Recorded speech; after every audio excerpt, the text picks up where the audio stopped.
Welcome to the Pretty Confident Podcast, where we embrace authenticity, own our worth, and build unshakable confidence. I'm your host, Sierra Renee, so let's dive in. Oh my gosh, Pod Squad, it's been too, too long, and that is all my fault. Life has been lifing, but y'all already know I have to ask you all, how have you been doing? If you can't tell, I am literally smiling ear to ear and giggling my little head off because your girl is a fiance. Oh my gosh, that just sounds so surreal to say, you guys. Oh my goodness, but how are you doing? Enough about me. Wait, we're gonna get into me in a second. Like, we're gonna get into all of the things, the proposal, the cruise, like all of it. But if you can't tell, my voice is halfway gone. Like, it sounds a little bit better, I think, since when I got back from vacation or while I was on vacation. Y'all, too much partying in the nightclub every night until the nightclub closes, opening up and closing the nightclub every single night. Your girl had a time on the cruise. OMG. But y'all, I have recorded a podcast to go out, like an episode to go out, um, the second to, well, like while I was on vacation. But then I was like, I don't want that episode to go out because, like, I wanted to record while I was on the boat. But y'all, I had a time on the boat. Although I didn't have my twin sister with me, that's the only thing that could have made it even better. It was just like, I don't want to post an episode while I'm on a cruise. And then, like, it's just, I don't know, it's like not in the moment. But y'all, I did take my podcasting things to record on the boat. But y'all, I didn't have any time to record. It was another bar, nap, bar, eat, hang out with the family, bar, another bar, go to the club, dinner, all of the things, like every single day. And although it was an 8-day cruise, so you feel like, you have more than enough time to do everything you want to do and then relax, it was just like, that boat was so huge. That was my first time on that boat, and I wanted to explore and look at everything. And then my fiance, I almost said boyfriend, but my fiance got us the drink package. So it was just a time after a time after a time. Oh my goodness, y'all. I had so much fun. Like, obviously, if you can't tell already that I had so much fun, I had so much fun. We went to Bonaire, Aruba, and Curacao in that order. They call it the ABC Islands, but we went B, A, and then C, if that makes sense. So I had a lot of fun. I don't know, like, I don't know. There's not a lot that I want to like encourage you all to do in this episode. I just want to talk about my journey while dating and getting to this point with my partner, my fiance, soon to be a husband. Oh my gosh. Like, obviously, I'm smiling ear to freaking ear. But honestly, like, I don't know how many women or how many men are out there, boys, girls, whatever you call yourself. But I don't know how many of y'all are out there that don't think that you're going to get to a certain status in life, a certain, place in life. Because honestly, like, the way I'm so giddy right now, even though my boyfriend and like my fiance, well, boyfriend at the time, like my boyfriend and I at the time, like talked about it all the time. Like, yeah, we're gonna get married. We're gonna get engaged. We're gonna get married. All of that. Like, even though you can talk about it, talk about it, talk about it, I grew up with men in my life that would say one thing and do something completely different. The first man in my life to say something, like say what they were going to do, like tell me they were going to do something and actually do it, was not my biological dad, but my stepdad that I called my dad, my father. Um like, he is literally the first man in my life that has shown me what a man truly is. And that is what my standard ended up being. Not saying that's bad. I think it's a good thing because a man can show you the opposite of what, your trials and tribulations have been. So he has set the stone, he has set the tone for any man that I would allow in my life to even get that far with me and to even get my time. Like there was a point in time in life, yes, I really didn't care who the guy was. I was just talking to talk, dating to date, flirting to flirt. But when it comes to long standing relationships and who I want and what I want in a partner, you're looking towards the man that was in your life that shows you what you want in a partner. So my dad, the man that is married to my mother right now, who's known me since I was 3, but picked up the torch and raised me as his own and never treated me any differently, no matter how bad I treated him growing up, because I still knew my biological, sperm donor or dad or whatever you want to call him. But it's just like I owe everything of what I look for in a man to him. He has shown me what a man is. He has shown me what a man does when he says that he will do it. Or he has shown me a man will keep his word if he actually cares about you and respects you as a young woman, as a lady. He has shown me what a man of his stature, how a man of his stature can still be masculine but tend to his daughters and his wife. He has shown me everything I know to be true and everything that I have envisioned in my own husband. Like, yes, there's qualities that I would and would not take, because I'm not trying to marry my dad, right? Like, that's not the plan. But as a female, what women look at is how a man in their life treated them, and how would you want that correlated to the characteristics and qualities that you want to find in a man, that you want to, go to the end of the world with, like go to the end of life with, right? So I give it up to him, like kudos, flowers, applause, all of the things to him, because without him, I would probably be looking for something that I do not even know what I'm looking for, right? Like, had I had an unstable, relation, like I do have an unstable relationship. I don't have a relationship with my biological father, but had I like continued letting him in my life, or had my mom let him in my life, and, just all of the things that comes with an unstable household, had I only known that, I would not know what a good man is, right? And so a lot of the times when you're only surrounded by the not so good, it's hard to see the good. And if you do see the good and, you get with the good, like a guy with all good qualities and treating you right and all of this, it's kind of like a fairy tale. And so I feel like depending on who you are as a person and the work that you've done on yourself, you may or may not sabotage that relationship because it's not something that you're used to. And I say that because a lot of women out here only know broken households where, it's a two-parent household, not a two-person household. It's like one person, but it's split. And, one side is talking bad about the other side is talking bad about the other. And you never really get to see or witness or experience, a man, your father figure, be able to show your mom or somebody that you love the respect, the care, the patience, the understanding, all of the things that a man who loves you should do. And so if you're not growing up seeing that, if you end up experiencing that in a relationship, you may not know how to maintain it. You may not know how to, I don't want to say change, but you may not know how to adopt to the fact that this is how a cohesive, understanding, respectful man treats a woman. And this is how a relationship happens. And this is how a relationship is maintained. Right. And so I feel like with me being able to have that vision, with me being able to witness that love growing up, even so young, but still being able to see the other side of the not so good parts, that has helped me see the sides that I don't want in a man, the things that I don't want in a relationship, and the sides that I would love to having a man in a relationship, the things that I have boundaries on and the things that I have preferences for, right?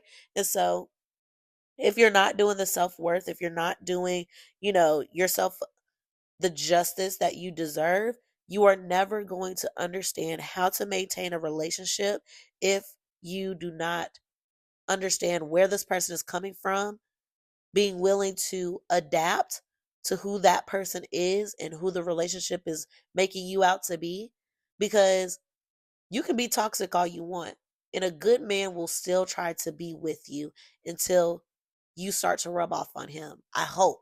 I hope you don't rub off on that person, but you can be toxic as much as you want, and that person is going to stay there to try to help you through that toxicity and help you change in order for you all to be compatible. But it becomes a point in time, there comes a point in time where there's at some point they're going to get fed up because the toxicity is too toxic and there's no change, right? The compatibility is not there because, yes, you may be attractive, but are we on the same wavelength? Are we equally yoked? As I've been hearing people say these days. If not, I need to make a decision that's best for me. And although it may take years for some people to understand this is not a relationship that I need to be in, I need to move on, at some point that time, that realization is going to come and you are going to miss that person. And at that point, that's going to be love lost and a lesson that now needs to be learned.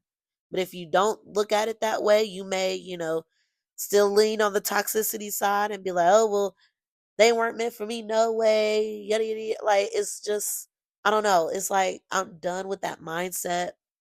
I had the mindset of, oh well, we're on and off, but apparently he still loves me. I mean, he tells me he loves me, even though he doesn't tell me, like, even though he doesn't do everything that he tells me he's gonna do.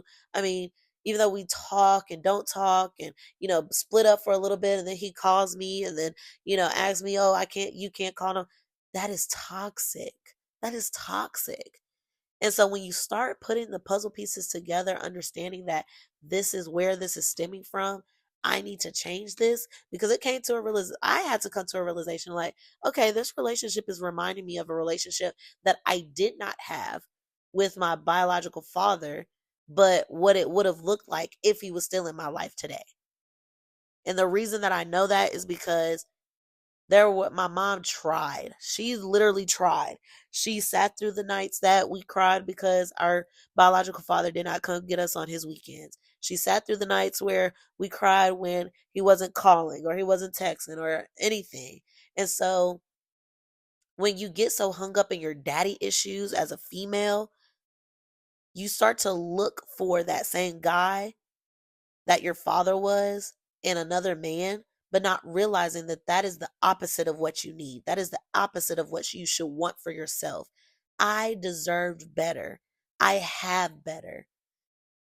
And I have a better man in my life as a father. And I have a better man in my life who is now my fiance. And so I am so ecstatic. I'm so, like, I don't even know. I've been in a bubble since vacation and it's been what, almost a week at this point. And although I've been back to work, although I've been dealing with a lot of personal stuff recently, my bliss from the vacation.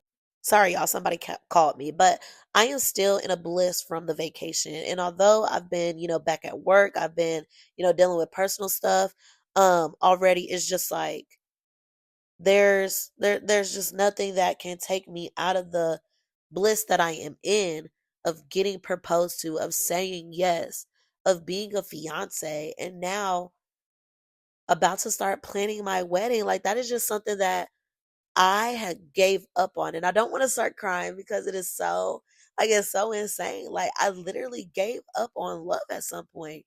And I told myself, well, maybe I'm just better alone. Maybe I don't deserve somebody. Maybe I shouldn't be in a relationship. Maybe relationships aren't for me. So I started looking at options. Oh my goodness, like, this is so emotional. Like, I started looking at my future through a lens of, you will always be alone. You will never get anybody. Nobody will ever understand you. Nobody will ever love you. And it's hold on. I probably need to take a minute. Okay, I think I'm a little bit better. But that is why I feel like my bubble has not popped, because through all the trials and tribulations, through all the failed relationships that I've learned lessons from, through continued disrespect, through the toxicity, through the disbelief, through the doubting, through everybody talking about you through a lens that they know nothing about, right? Like speaking on your life, telling you that you're not going to find anybody, that nobody is genuine, that, oh, I don't want to be with you because you'll probably cheat because you're a Pisces. Like, what? Through all of the disrespect and hard earned, all of the hard earned, like, mental work that I've done on myself, my trying to make sure that I'm not somebody that reacts, that I'm somebody that, makes things happen, and that I make my own path, and that if something is thrown in my way, I make my way around it or lean on those around me to help me through it, over it, or around it. Like, through all of that, I have found my person. My person has found me. And we were both in a season of, I am done dating. I'm done with this dating pool. I'm done with men. I'm done with females from his point of view. I'm just done. I'm tired. I was literally tired. So, yes, I came up with an idea. I told myself, you are somebody that just cannot be in a relationship. You are looking for too much. You are asking for too much. You you want too much out of a partner. Your standards are too high. You want the most perfect person. Lord knows I am not perfect. Lord knows my fiance. Oh, I just love saying that. But Lord knows my fiance is not perfect. But being imperfectly perfect,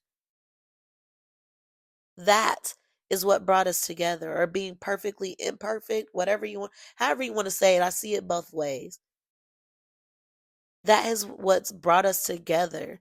Having an understanding and knowing that I want my partner to have a brain. I want my partner to have self control. I want my partner to not only love me, but do you like me as a person? I want my partner to be willing to talk to me whenever there is something on their mind. I want my partner to be willing to listen to me, to hear my problems, to hear the things that I'm going through, and not only try to offer a solution, never dismiss me, but also to make me understand that although I'm going through this and it may seem like I'm going through it alone, I am not alone because they are there with me. And y'all, when I tell you, there have been more than one time that my fiance has told me multiple times, because I am hard headed. I am so hard headed and so stubborn. And so I am somebody that always wants to be the savior in somebody's life. I always want to help somebody get to the next level.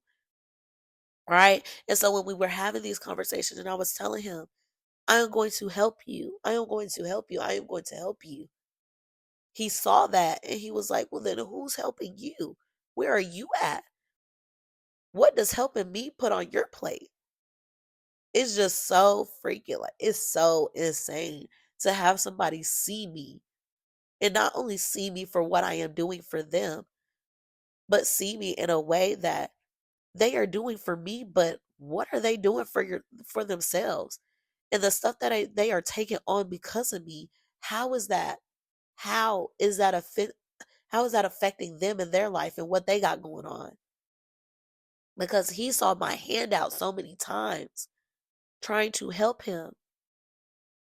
And he was like, well, let me help you. We need to talk about your situation also.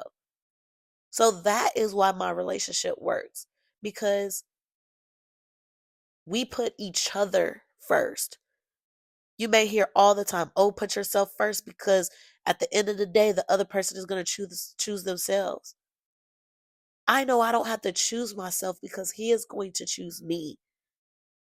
And he should know that I am not going, he does not have to choose himself because I am going to choose him. And that is what makes a relationship work. That is what pushes you to always want to do better and always want to be better, be the best version of yourself, not only for you, but for your partner as well. Because that motivation that they'll get from seeing you want to achieve your own goals will give them the motivation to want them to make them want to achieve their own goals for themselves. Because yes, I'm going to be a champion of your ideas, your goals, and where you want to be. How can I help you get there? But if you're doing that for me as well, we are not only choosing each other, but we're also lifting each other up. And I feel like so many people in this day and age now is always like, oh, choose yourself over a man, over a woman. Oh, put yourself first, put yourself first. Yes, when it comes to your mental health, mental, physical, emotional health, put yourself first, but also don't do it to the detriment of your relationship because you think that the other person won't because you don't think that you can confide in the other person. If you cannot confide in the other person regarding anything that is going on personally, that is not the person that you want to be with. But it also comes down to time. How long have you been with this person? Have you been with this person for 1 to 2 to 3 years and you still can't confide in them? Why? What is the issue there? I think within the first year of my fiance and I living together, he has shown me more about myself than I was able to see when I was living by myself. He has shown me more about myself than I was able to see when I was by myself. And what that means is when you have a good partner, your partner is going to hold up a mirror and show you things about yourself that you were not able to see through your two eyes. You are now looking at a reflection of who you are through somebody else.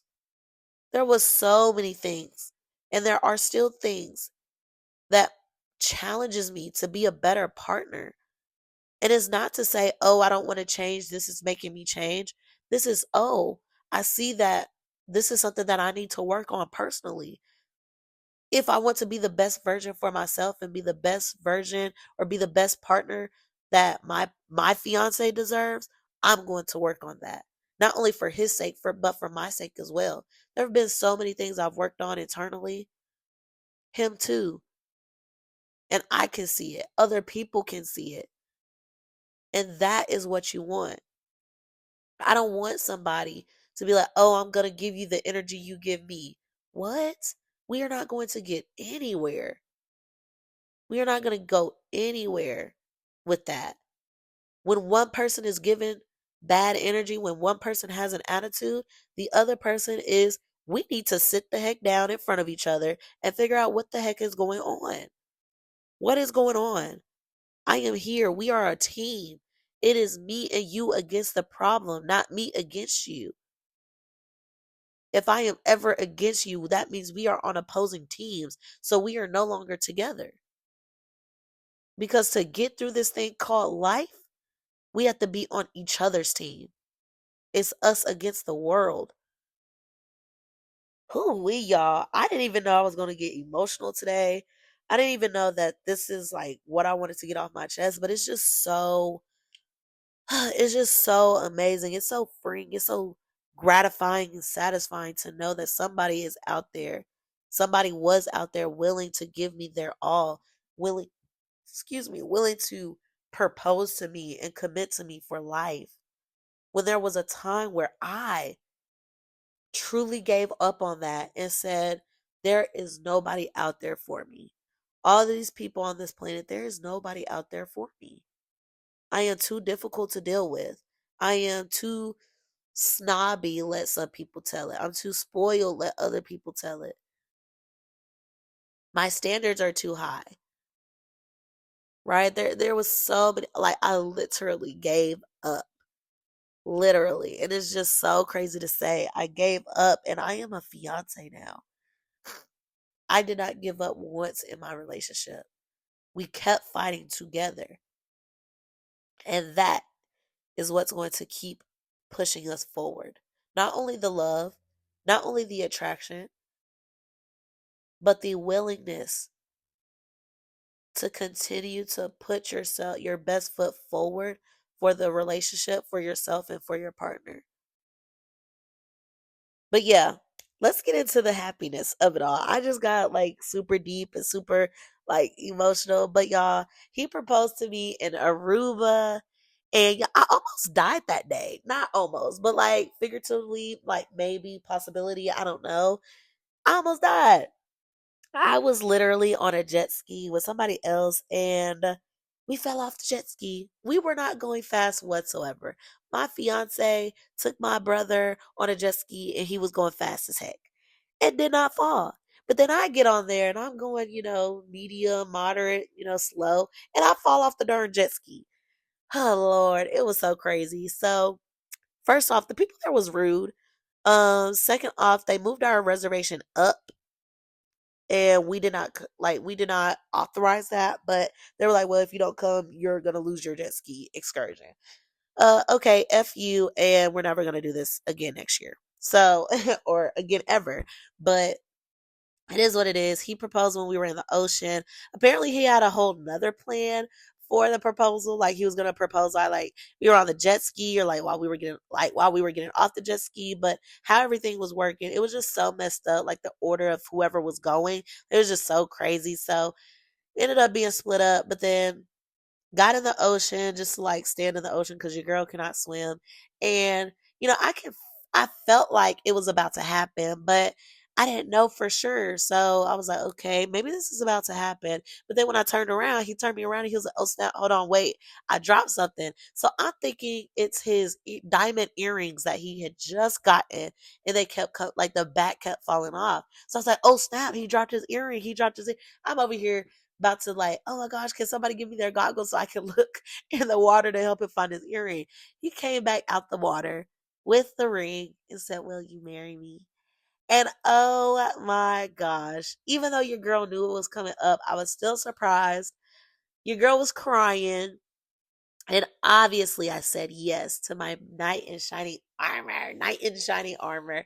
Yeah, of course, I said yes. And then, obviously, oh my goodness, I do not like too much attention, which is why I'm going to have a small wedding. But I do not like too much attention. This man going to lift me up in the ocean talking about some, she said yes. And the whole darn beach darn near is cheering. And the people in the ocean that saw it is cheering. I'm like, oh my gosh, I'm crying. Ugh. But then we took pictures. Like, it was just so amazing. Like it wasn't the, most extravagant, extreme wedding that you see on Instagram and TikTok, but it does not have to be like that in order to be real and authentic. Like that was the most authentic proposal that he could have done. Because if anything, we probably would have been at home and he would have proposed, and that would have been fine. I am not a picky person, but I will say he made me cry even more because the man that I have, y'all, the man that I have, like, I just wish everybody can experience this type of love at least one time in their life and hold on to it if they know it's real, like, if they know what's good for them. But the type of man that I have, he got me the most precious ring. He customized the ring, he got it made and everything. He customized it and it is beautiful. It is so beautiful. And he told me a little later, like when we were alone, he asked me, do you really like your ring? And I was like, yes, I love my ring. It's super beautiful. You did an amazing job on it. He was like, are you sure? I was like, yes. And I think he asked me like one time before, like while we were on the beach, like after the proposal, if I liked my ring. And I was like, yes, I love it. You did amazing. It was glistening, all type of stuff.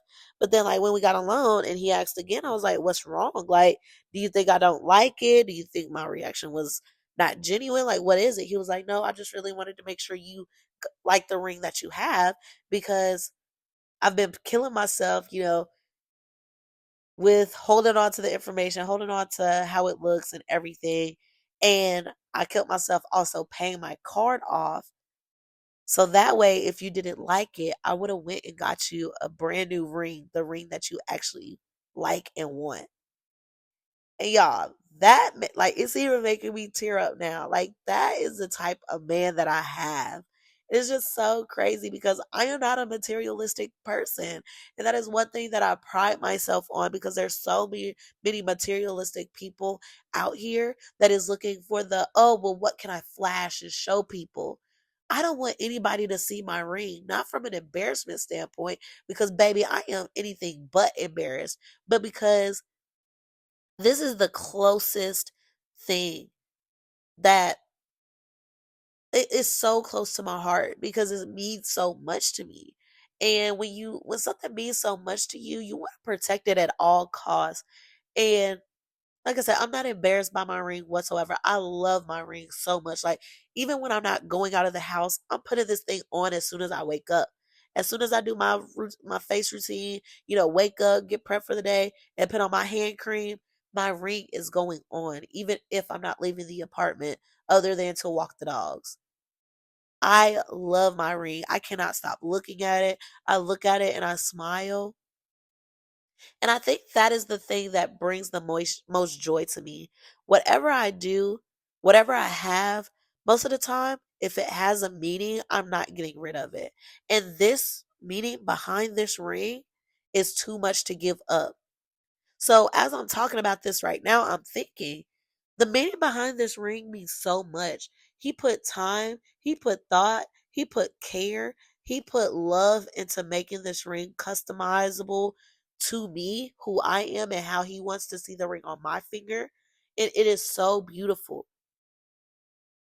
But then, had I told him, yeah, I don't like it, go get me a new one,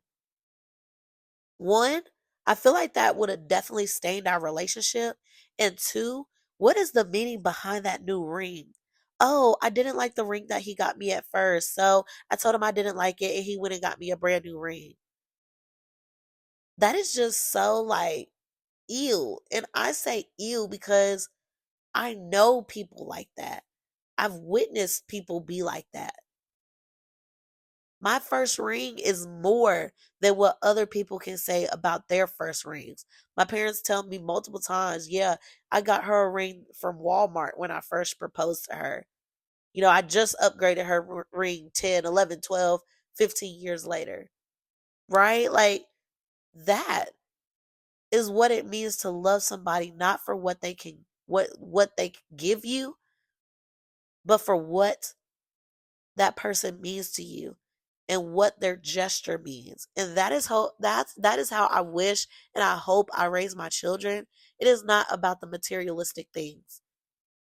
Rings come and go, or they can if you lose them.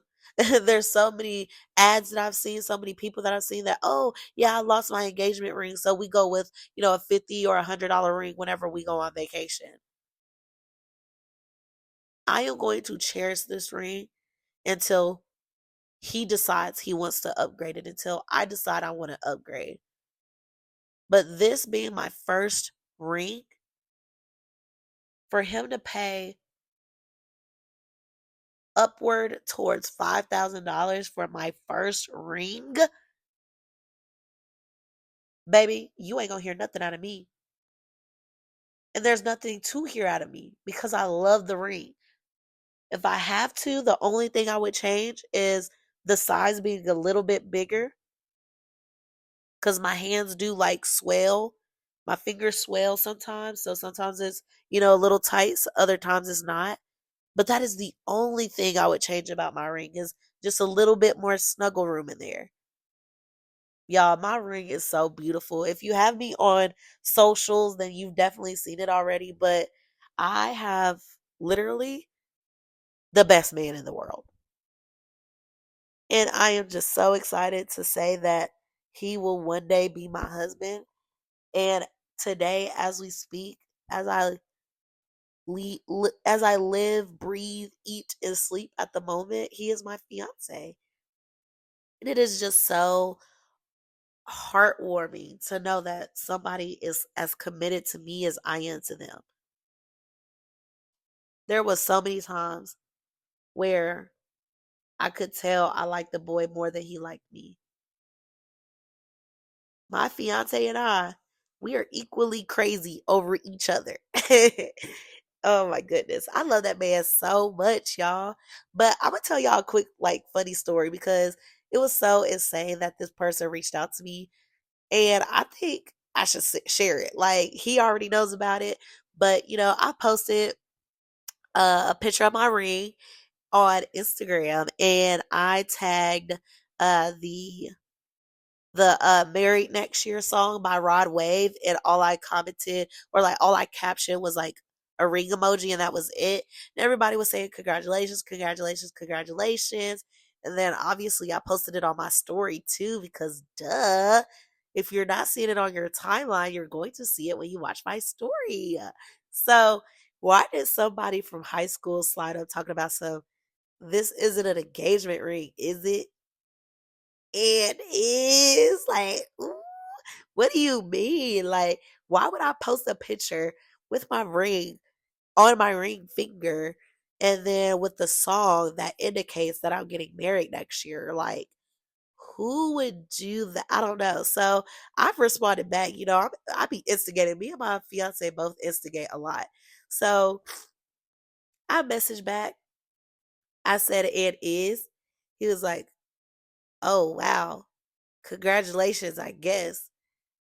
I was on the floor dying. I showed my fiance. I said, "Look, I'm finna say this." So I text back. I was like, "What does that mean?"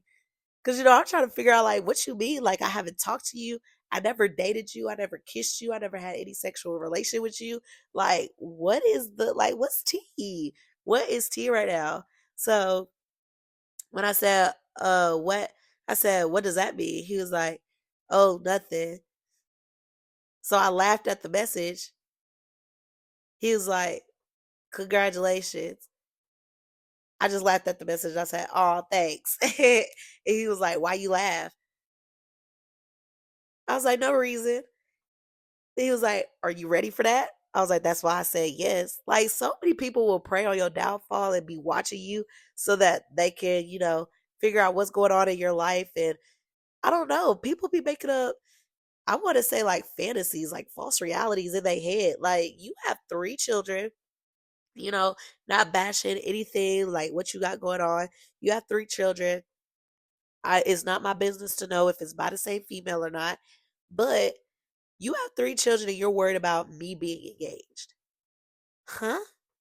Like, what realm does that make sense in? I'm trying to figure out, like, what alternative universe makes that, like, how do you make that make sense? You have 3 children, maybe by the same woman, maybe not. And you're worried about me being engaged. You have bigger things to worry about. You have 3 children to raise. You're stuck with the mother for however long that child is alive. Because let's not keep let's not say, like, let's knock the myth right now that, oh, you're stuck with your baby mom or your baby dad until the child is 18. No, you're not. That's just until high school graduation. What about if your child goes to college? What if your child gets married? What if your child, like, if all these things that a child would want both of their parents to attend, you are going to be in the same vicinity for as long as that child wants you in their life, or whatever, milestones they reach, that they want both of their parents there to celebrate together. So, yes, I am engaged. Yes, I am engaged to somebody that I love. Yes, I am ready because this person has shown me, no matter what, he and I got each other's backs. And he is the only guy that has not been toxic towards me, played with my emotions, told me something that he was going to do and didn't do it. He is not somebody that has done that. He does not play about me, and neither do I about him. So you worried about somebody being engaged, and you got 3 children with somebody that you're not committed to, apparently, because you worried about me. What fantasy have you made up in your mind that didn't, like that this reality of me being engaged did not align with? Like, I'm so confused. And so when I told my fiance, he was like, "Dang, you would think that the way he acted, like y'all talk every day, or he's really loved you, or y'all dated or something." I'm like, literally, I have not done anything with this man. I have not kissed. I have not had sex. I have not dated. Maybe hugged, but all of them other things, no.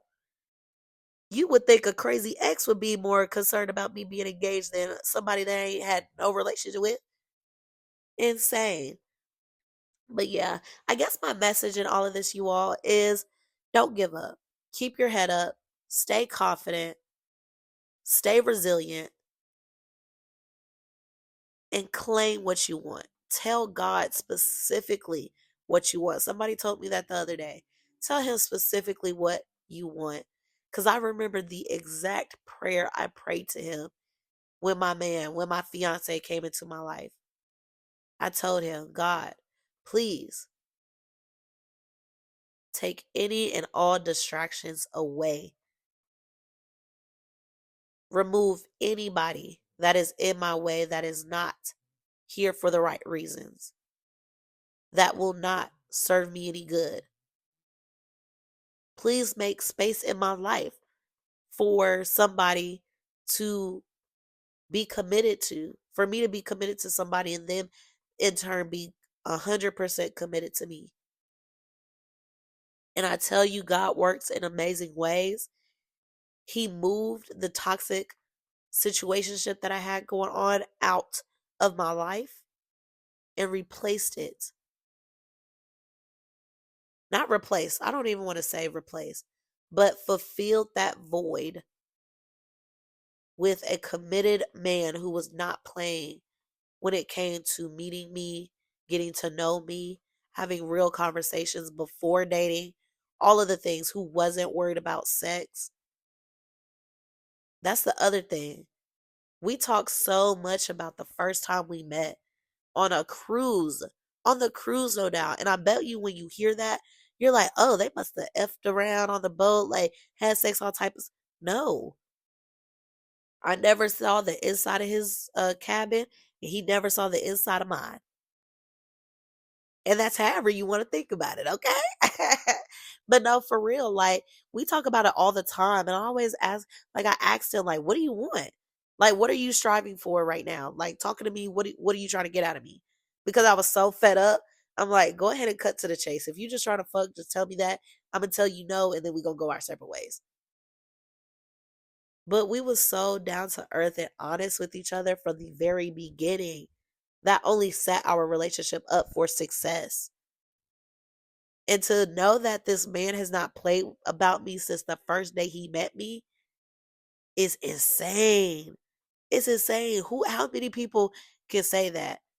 I met my man one day and we were just kicking it. We were cool. We were friends.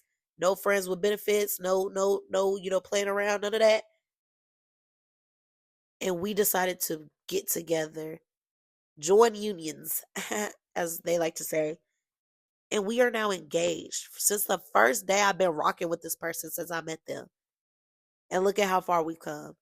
And I've asked him multiple times, like, if we would have, had sex on the boat the first time we met, do you think we'd be here? And both of us said no. Because a one night stand, I'm thinking about you different now. Like, you are willing to have sex with somebody you didn't know on a boat? Like, excuse me? All the boats that I've been on, and I've never, ever, ever, ever had sex on a boat. No. Disgusting. Ugh. And so to see a man with that same thought process, that same stature, that same self control, even when females were throwing themselves at him, and I saw it even before I met him, it's just insane. Because a lot of men, they catching the alley oop, they catching it and dunking it in a basket, like whatever they can get, whatever's thrown at them, whatever's easy, they take it. No, not me, baby. So that is, I mean, it's, I don't even know what else to say. I just love my fiance. He's my fiance. We're getting married next year. Like, there's literally nothing else for me to say. I am so happy and I am so content with my life. There is not a regret in my bones with how my life has played out. No, it's not pretty. No, it's not, the best whatever, the best story ever. But it's my story and it's how it got me here. So be confident in who you are. Be confident in knowing that if things look down right now, that means the only way they can go is up from here. Stay resilient, stay strong, If you are trying to look for yourself in others, stop that. Isolate yourself, and you will be amazed at what you learn about yourself in isolation. But yeah, y'all, that is all I have today. Your girl is engaged. Drop in the comment section wherever you're listening to this and say congratulations. Say congratulations. Say congratulations. Or just say it out loud. Congratulations. Hey, hey, hey. And hopefully by the next time, by next week, my voice is back because y'all, I sound crazy. Y'all done heard me kind of choke up, get a little sentimental, start a little cry a little bit. And now you hear me just sound like somebody that smoked about 12 packs of Newport today. But no, yeah, I've done a lot of screaming on the boat. And when I got back, I had a lot of training that I had to do. So when I traded for my new position, I was trading somebody else. Oh yeah, and my new position starts next week also. So there's a lot of things going on. So a lot of personal life, a lot of work life, like all of the things are happening to me all at once. But you know, it just keeps life fun and interesting, and like you're on a roller coaster, up down, up down. So it is what it is. Whatever I think something is bad, I just think to look at the ring on my finger. You are a fiance, girl. What other problems do you have in life? This was your biggest problem or your biggest concern yet was finding somebody. If you were able to conquer that and find somebody that is willing to put up with you, nothing can compare. I'm hilarious. I crack myself up. But no, y'all, for real. Stay pretty, stay confident, stay resilient, stay headstrong, keep your standards high because that is only going to weave out the bums, the people that don't deserve you, the people that don't deserve to be around you, the people that don't deserve to be in your life. Only change what you know that you need to change for your benefit. Stop changing yourself. Stop changing your standards. Stop changing who you allow around you because of other people and their benefit. What do you want? Ask yourself, what do I want? What do I want? What do I want? Because when you really sit down and ask yourself, what do you want? Now you know what to ask God for. Now that God knows what you want, now he can see, does your heart, does your posture align with what you want? Are you telling the truth? Is this something that you are asking for out of greed, or is this something that you are asking for out of sincerity? So I love you all. Thank you all so much for listening to me today. I know that I haven't talked to you all in a couple weeks. So best believe there's a lot of stuff that I have to talk about and get off my chest in the next couple weeks for sure in the month of June. I know we didn't talk about what we accomplished in May, but your girl got engaged in May. So what else is there to really focus on other than my proposal and my engagement? Like, I am just so happy. So that is the number one key thing that I'm going to focus on for the month of May. There's so many things that I have managed and withheld and kind of like pushed through, even though things weren't completely in my control. And that is one of the things that I have been working towards is making sure that I can stay calm, stay collected, even in situations that I am not in control of. Because at that point, I am not giving somebody else control over me. All right. So stay beautiful, stay pretty confident, stay pretty and confident. And we are going to go ahead and wrap this episode up. I definitely want you all to drop in the comments or